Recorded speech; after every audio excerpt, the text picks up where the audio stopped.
Carlos Yul will also be receiving 20 million pesos from the Office of the President, in addition to incentives under the National Athletes and Coaches Benefits and Incentives Act. An ABITI card from the MTRCB valid until June 30, 2025, and travel tax exemption until June 30, 2028, courtesy of TIEZA.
One more time, let's hear it for our Olympians.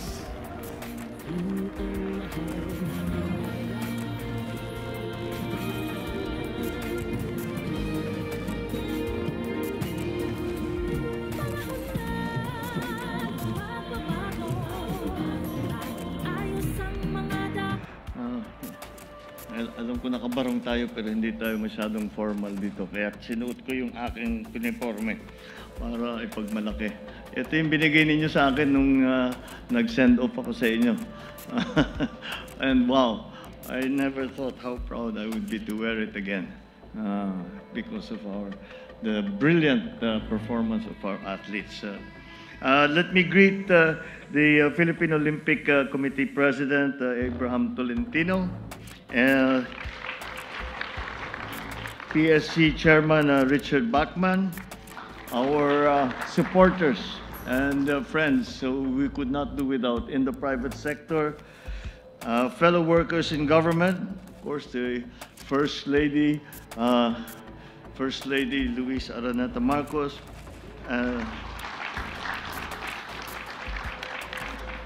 and of course the most important group that yung pinakamahalaga na grupo na nandito ngayon ng ating mga atleta na nakilahok sa Olympic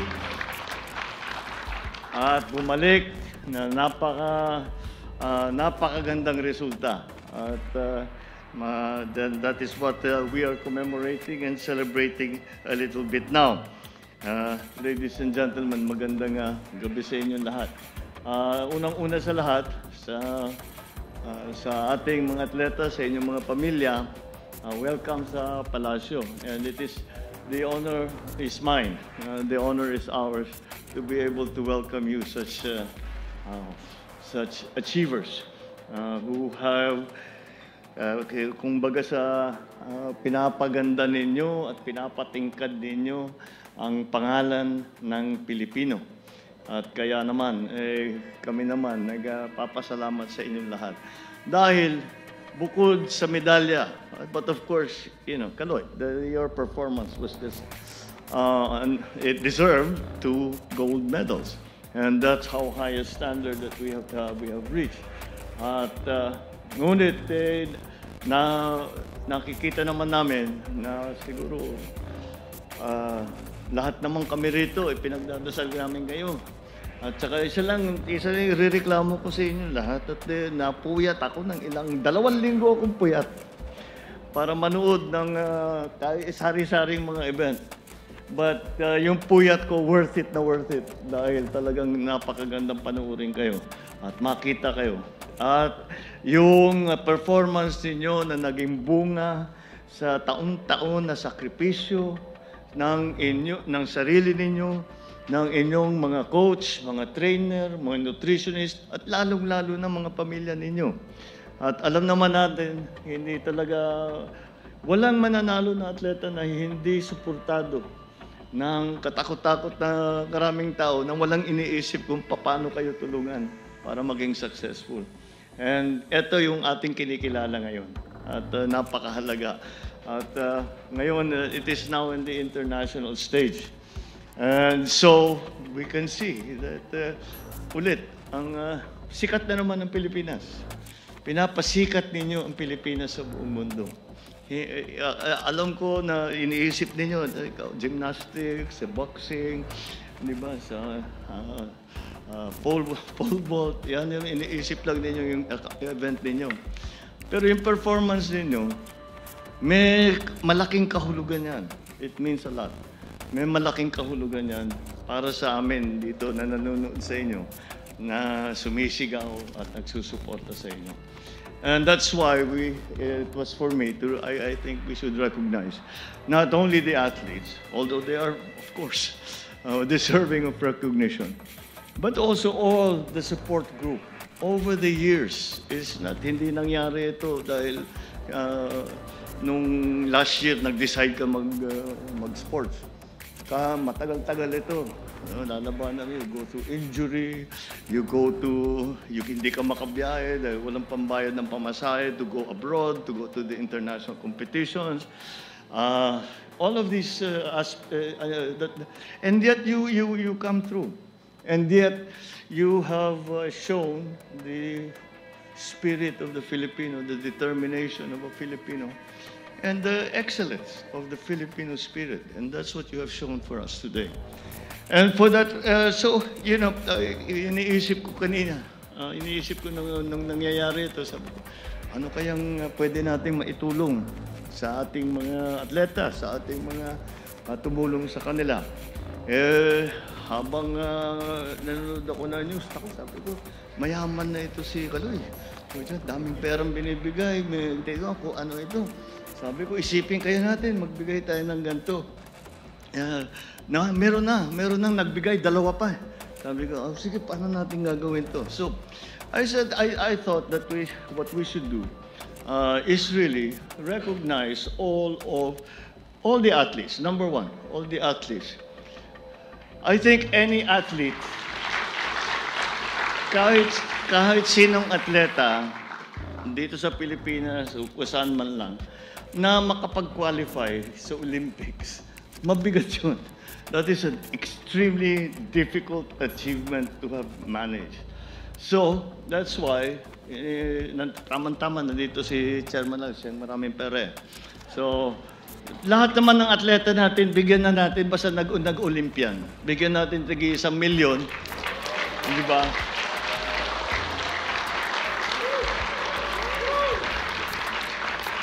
Ima-match pa ng Office of the President yung bibigay mo para at least matulungan lang tayo. Bukod pa ron, dahil sa ating pangingilala sa mga lahat ng tumulong, the coaching staff, bibigyan din natin ng kalahating milyon para sa amin.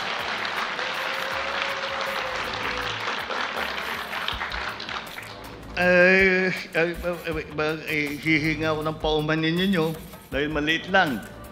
At alam ko na yung 1 milyong piso, halimbawa, ay ikumpara mo sa inyong sakripisyo.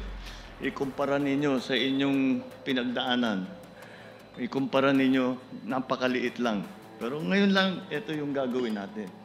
Ngayon, sabi ko nga, marami na tayong ibinibigay na material things. No? What I would like to now do is to ask our athletes, our coaches, all our sports organizations. Imbes na maglalabas kami ng cash, well, if you need more cash, we'll find some more. But I think more importantly, I want to be part of the development of sports in the Philippines. Na iwanan na tayo. If you can consider, if you can consider that all of these athletes who have done so well and have made us so proud, there is no official technical support from the government. They did it on their own. Siyempre, meron tumutulong. Kuminsan yung gobyerno nakakatulong. Pero walang formal na struktura para tulungan yung ating mga atleta. And that's what we are going to establish now. So, I ask all of you to tell us, what is it that you need? Saan kayo, nung sa pag-training ng mga atleta natin, saan kayo nahirapan? Ano hindi ninyo magawa na maitutulong namin? You tell us. And hopefully, if we really work together and start to prepare for not only the Olympics, of course, that's a very important one, but not only the Olympics, we start to prepare for all the international competitions that we have that are before us. And I'm sure that na magkikita ulit tayo rito sa Palasyo, magko-congratulate ulit ako sa inyo, at hihingian natin ng pera yung pagkukulit.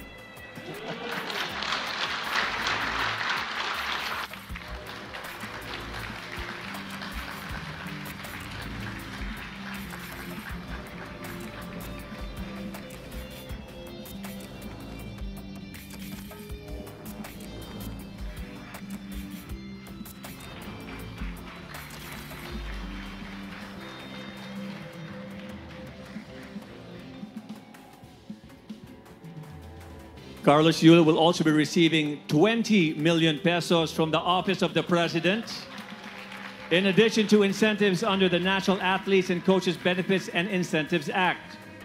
An Amity card from the MTRCB valid until June 30, 2025, and travel tax exemption until June 30, 2028, courtesy of TIEZA.